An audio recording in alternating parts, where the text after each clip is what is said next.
tous, aujourd'hui une petite vidéo pour vous expliquer la dernière question de l'épreuve d'économie droit en STMG, et plus particulièrement la dernière question en économie, qui est la question d'argumentation. Alors comme vous savez, c'est la question qui est la plus importante de cette épreuve, puisqu'elle vaut 5 points sur 20, elle vaut la moitié des points de l'épreuve d'économie. Donc déjà, comment est-ce qu'on la reconnaît cette question? C'est très simple, déjà c'est la dernière question de l'épreuve d'économie, c'est celle qui est en numéro 4 parmi la liste des questions. Et elle commence toujours par vous présenter l'argumentation qui permet de répondre à la question suivante, et puis après vous avez la question en gras qui est posée. Donc aujourd'hui, dans cette vidéo, on va voir comment on peut répondre à cette question, quelle est la méthodologie de réponse à cette question. Alors ce qu'il faut savoir, c'est que ce n'est pas une question comme les autres. C'est une question qui va demander à ce que vous fassiez une réponse très développée et aussi très structurée, qui va comporter une introduction, un développement et une conclusion de votre part. On va commencer par l'introduction. Qu'est-ce que vous devez mettre dans cette introduction?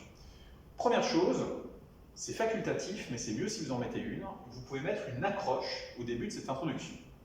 Une accroche, c'est une petite phrase qui va lancer votre sujet. On dit accroche parce que ça permet d'accrocher le correcteur qui va lire votre copie. Cette accroche, ça peut être soit une actualité ou une statistique en rapport avec le sujet, soit une citation que vous connaissez, ou alors d'une annexe qui est dans votre sujet.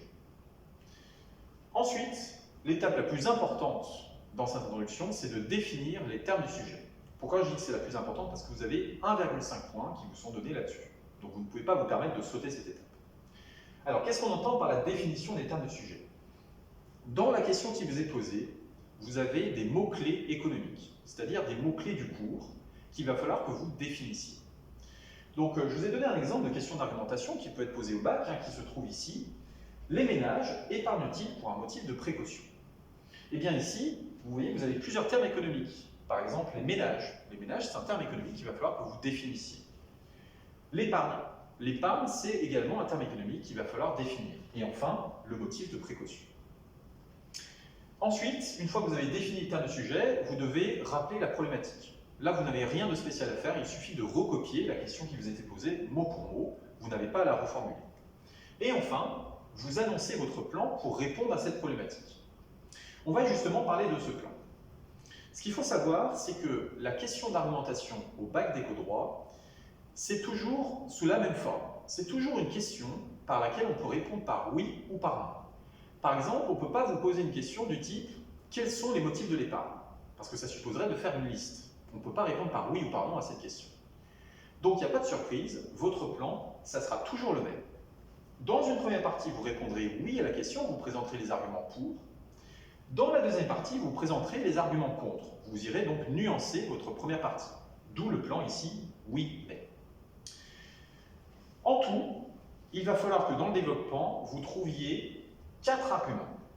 Par exemple, 3 arguments dans le grand 1, 1 argument dans le grand 2, ou encore 2 dans chaque partie. Comment se présente un argument? Chaque argument doit être composé de 3 étapes. La première étape, vous devez présenter un concept économique, c'est-à-dire un mot-clé. Vous devez utiliser un mot économique précis du cours, qui va permettre de lancer votre argument.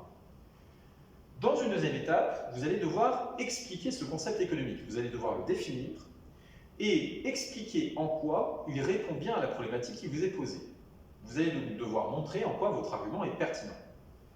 Et enfin, vous allez illustrer l'argument que vous avez trouvé par un exemple.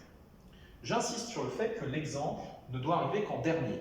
On ne doit pas commencer un argument par un exemple. Un exemple ne vient qu'illustrer un argument. Une fois que vous avez fait votre développement, en 2 parties, donc avec 4 arguments en tout, vous n'avez plus qu'à finir par la conclusion. Cette conclusion, elle est composée de 2 choses. Vous devez d'abord synthétiser rapidement ce que vous avez dit dans le développement, donc les idées principales.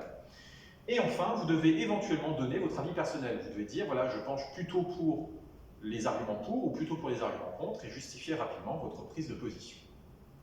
Pour terminer cette vidéo, je prends un exemple très rapide d'une question d'argumentation qui peut vous être posée au bac. Je vous en parlais tout à l'heure. Donc, les ménages épargnent-ils pour un motif de précaution?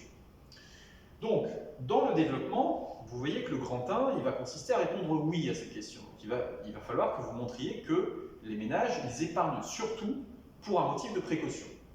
Dans la deuxième partie, vous allez devoir nuancer et dire qu'il y a d'autres motifs d'épargne que le motif de précaution. Donc, à savoir, par exemple, la consommation future. Donc je vous donne un exemple d'argument qui comporte ces trois étapes, qui irait dans le grand 2, c'est-à-dire un argument qui montrerait qu'il y a d'autres motifs de l'épargne. Donc on dirait la chose suivante. Les ménages épargnent aussi pour un motif de consommation future. Ça, c'est mon concept. J'enchaîne avec l'explication.